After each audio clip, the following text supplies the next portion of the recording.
e foi direto na sua direção. O moço agarrou a Maria Valsa pela cintura e arrastou para o meio do salão. E ali os dois dançaram valsa, e shot, e maneirão, e eu emendando uma dança na outra, uma dança na outra, uma dança na outra. E nada do moço largar Maria Valsa. O capoeira dançava com Maria Valsa e ela toda cheia de molejo, nos braços daquele homão, a Maria Valsa ficava miudinha, toda espigadinha, mas sempre ali, ó, com o narizinho empinado, feliz e toda vaidosa com o show que os dois estavam dando. E dançaram 1 hora, e 1h30, e 2, e nada da Maria Valsa olhar para o chão. Às 3 horas da manhã, o salão começou a esvaziar. O diabo achou que já estava mais do que na hora dele dar um outro show. Faz admitir O amor à arte é a tônica no discurso da maioria dos atores. São profissionais apaixonados por este trabalho. Mas como nem só de aplausos vive a arte, os empecilhos econômicos são uma constante nas produções independentes. Investimentos públicos melhor distribuídos fomentariam a prática artística teatral dos diferentes grupos e companhias. O teatro, assim, a gente faz tudo, na verdade, né? Eu atuo, eu dirijo, eu escrevo, eu faço cenário, eu faço iluminação, a gente faz material gráfico, né? Na verdade, o que for necessário em termos de teatro, a gente está aí para fazer. Deveria ser assim, cara? Não. Isso é uma imposição técnica financeira, né? A gente ainda não tem condições de ter uma estrutura de produção na qual, assim, eu possa delegar o cenário para um cenógrafo, possa delegar a iluminação para alguém que possa fazer a iluminação, enfim. Eu acho que hoje o teatro em Chapecó, por exemplo, está passando por um momento bastante complicado do ponto de vista da formação dos atores, né? A gente não tem tem pouco elemento humano de trabalho, porque não há ainda um trabalho de fomentação dos grupos, para que os grupos sejam mais fortes, mais permanentes, e que esses grupos estejam renovando os seus atores, os seus elencos, porque isso gera um problema para a própria produção teatral da cidade, porque chega um momento que eu não tenho gente para trabalhar, né? Eu tenho atores que ainda não são formados, que são muito insípidos, né? Os atores que se despontam um pouco acabam indo embora, né? Como é o caso do Jonas, por exemplo, né? Apesar desse projeto ser aqui de Chapecó, mas ele vem de Florianópolis para cá para fazer esse projeto, né? Porque na cidade ainda não tem alguém que abrace o teatro como opção de vida, né? Até porque morre de fome se fizer isso aqui em Chapecó. Né? Então, mas isso essa é uma equação que teremos que solucionar. Eu acho que está na hora dos fomentadores da cultura, né, de forma geral, especialmente o poder público, começar a olhar para isso. Né? A gente tem aqui uma cidade que pensa muito em Universidade Federal, que tem o Noesc, que tem o Chapecó, que tem o Desc, que tem... Mas ainda que não tem um curso de formação de atores. Né? Isso é um problema. Né? Queremos ser a grande capital do Oeste, com 200 mil habitantes, com um aeroporto com 20 voos diários, com a maior agroindústria da América Latina, com a produção de suínos não sei o quê, blá, blá, blá. E aí a hora que vamos olhar para a produção artística da cidade, não tem. Né? Ou tem trabalhos sempre sofríveis, porque os grupos a duras penas conseguem montar as suas peças, né? Porque não tem acesso a dinheiro público. Né? E os grupos têm que ter acesso ao dinheiro público, porque esse dinheiro que vai para a arte, que vai para os grupos, é um dinheiro que volta para a comunidade. Né? Que volta para as pessoas, que forma a plateia, que forma cidadão. É importante investir nisso, mesmo que algumas pessoas achem que não. Né? Às vezes assim, os meus atores ficam bravos comigo, né? Porque eu pergunto assim, para que serve o teatro? Para que serve isso? Não serve para nada. O teatro não serve para nada. Né?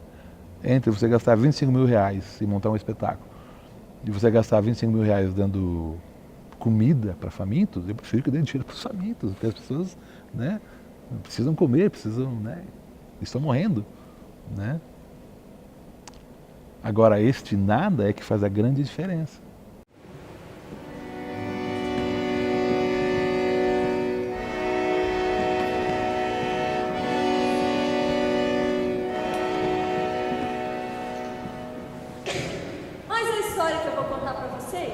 não foi bem assim. E não foi porque a moça não era uma moça qualquer. Era a Maria Falsa. Moça preguiçosa que nem ela só. Mal raiava o dia e ela já dizia: ai, que vontade que eu tô de não fazer nada. No final do último mês de abril, um movimento de artistas catarinenses sem lideranças e oriundos de várias partes do estado ocupou e acampou em alguns espaços públicos da capital Florianópolis. Dentre eles, o Centro Integrado de Cultura. Cobravam uma política cultural estadual efetiva e transparente.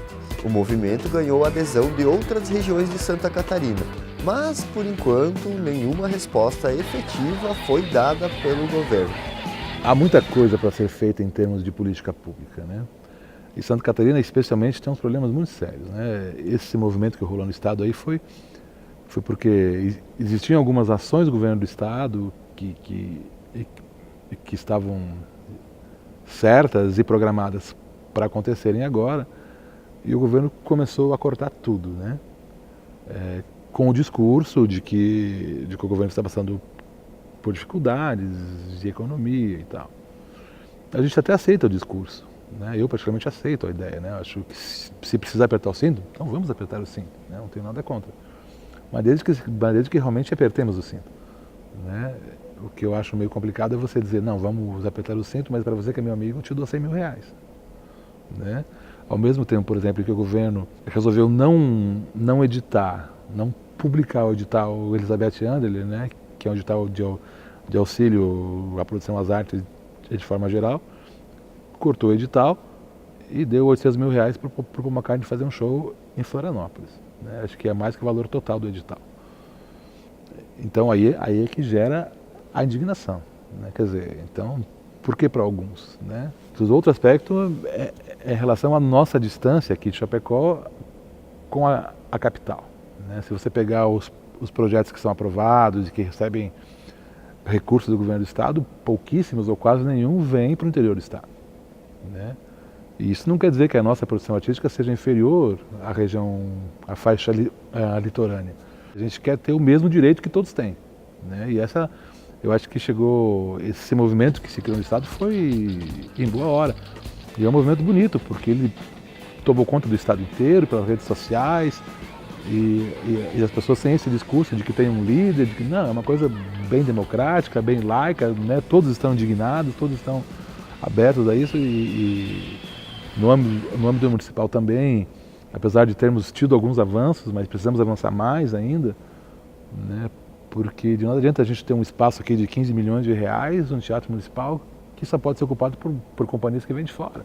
Né? E o teatro aqui de Chapecó, né? E os grupos aqui da cidade, e as pessoas que tentam viver do teatro aqui na cidade, né? E se fores boa menina, terá Deus por pai e alegria por dom.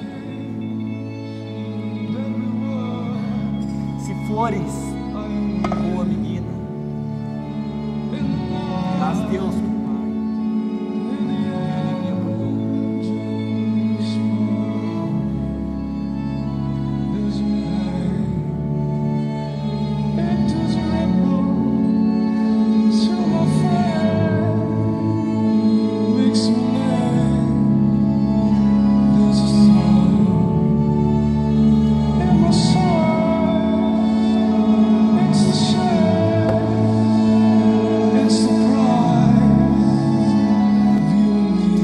Vem brincar comigo, vem.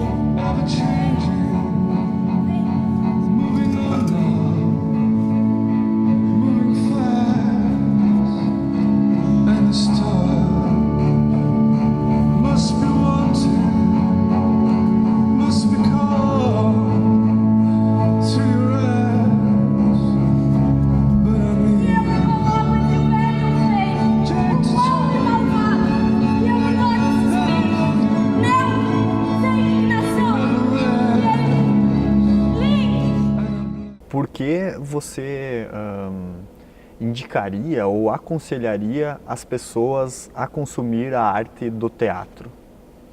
Boa pergunta. Boa pergunta. Porque eu acho que o teatro é uma arte que ela abarca todas, primeiro, né? Quer dizer, no teatro você consegue ter uma expressão plástica da tua ideia, no teatro você consegue ter uma expressão musical da sua ideia, no teatro você consegue ter uma expressão dramática do ponto de vista textual, né? E também consegue ter uma representação do ponto de vista do trabalho do ator. Tem um termo de um teórico alemão que ele fala assim, que a sensação do luminoso se aproxima muito da sensação da religião, da fé. É quando você entra na igreja e vê o seu santo de devoção, ou seja quem for, e você reza aquilo com tanto fervor que você sai da igreja ou do templo que seja, né, sem que aquilo possa ser expresso em palavras. Né? E a arte tem isso. Às vezes você vê um quadro, às vezes você ouve uma música, ou você vê uma cena que você sai daquilo, bom, o que foi? Eu não sei o que foi que eu vi. Eu só sei que aquilo me levou para um outro espaço, para um outro lugar. Essa sensação de luminoso, é só o teatro que consegue possibilitar. Mesmo que você tenha outra resta, que você faça de novo, vai ser uma outra coisa em outro momento, de outra forma, com outras pessoas. Então acho que é por isso que as pessoas têm que ir ao teatro. Porque essa experiência que elas vão ter aqui é única, absoluta, não existe outra. Né? Algumas vêm para o teatro e não sentem absolutamente nada. Né? Saem, né? Mas o Arthur dizia que as pessoas têm que vir ao teatro e têm que sair diferentes. Né? Que o teatro tem que, de alguma forma, mexer, né? Transformar.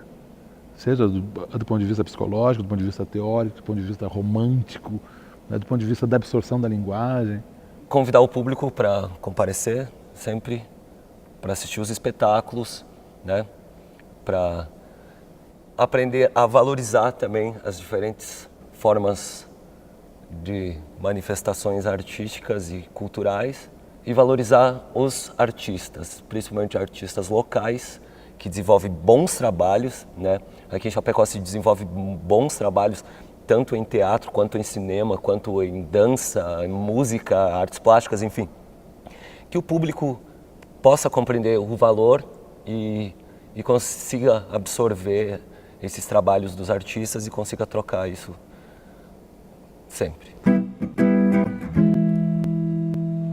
Que a arte abre portas e cabeças, isso já é mais do que sabido. Portanto, incentivar e valorizar a cultura local pode sim fazer a diferença numa sociedade de produção em série que não valoriza em nada o subjetivo e o pensar. Insira um pouco mais de poesia no seu cotidiano, vai te fazer bem, acredite.